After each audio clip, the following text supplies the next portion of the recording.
Welcome to Harcourt Park, the first proper disc golf course I played over 20 years ago. Hi, I'm Daz, bringing you pro disc coverage of the 2020 Faultline Fury. With level 3 in Auckland keeping some of the top players locked down, it was always going to be interesting to see who came through to win. The COVID-19 delayed tournament drew a record 57 entries. With 9 baskets and 18 tee boxes, 6 people on the card, this was going to be a bit of a mission. Not the original tee for hole 1, but the new one over the car park. Just got to be careful of the out of bounds. Beautiful hole, elevated. It does cross over with 18 on the way back, but still a nice hole. Most people will do a backhand hyzer on this hole. Into the trees, tucked away there with a couple of guardians. See all sorts of shots here. The fairway could be called a graveyard. There's usually a lot of tombstones sitting in there on a wet day. Backhand rollers, sidearms, overhead hyzers, all sorts of shots on this hole. You can't see the basket.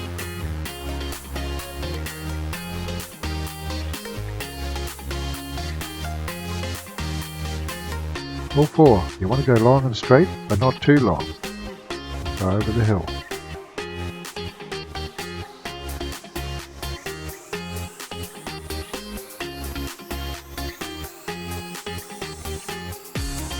There's a large tree that blocks the ideal shot on hole 5. Most people head towards the rubbish tin and do a big hyzer towards the hole.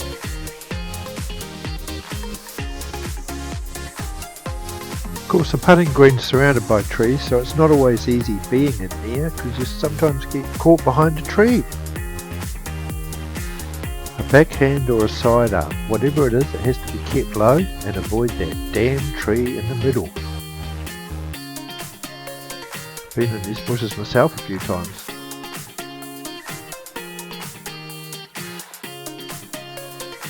Hole 7. Most people play with the sidearm skip shot, and I think that's the best choice. I can remember nailing it a few times with the old Discraft Eclipse, and that's going back a bit.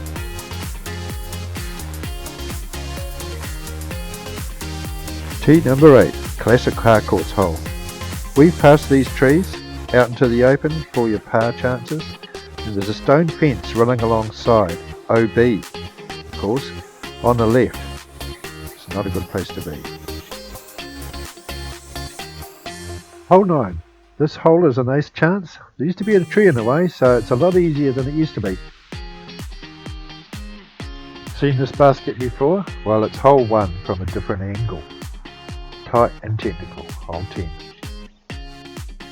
T11, the elevated tee again.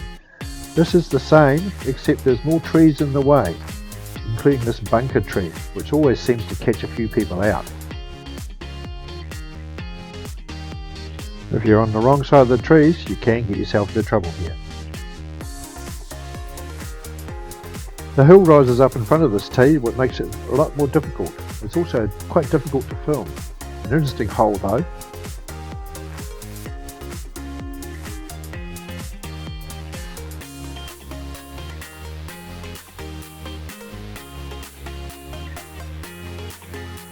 There we have a local legend walking past, Ryan Keto. Hole 13, a lot closer than before, so players have got to be careful not to push it too far over the bank.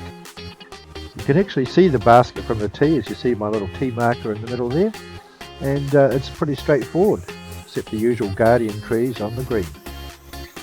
Hole 15's tee, I didn't really have any good footage. There's Jack Ryan there chasing a little bit of the course markings.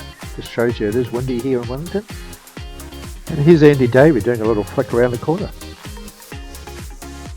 And there's the basket just hiding here under the trees.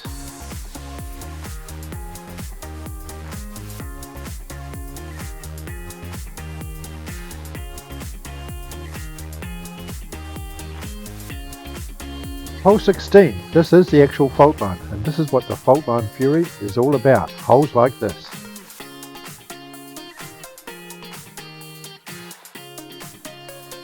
A mixture of luck and skill on hole 17. You've got to go straight ahead There's a Mando tree slightly to the right, the silvery one, and you've got to get into those trees and out the other side to the basket.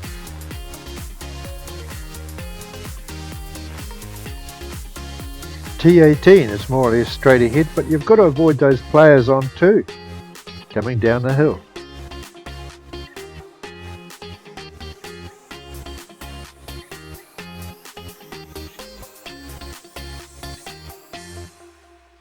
Thanks for joining us. We'll be back soon with highlights of the first day from the Faultline Fury.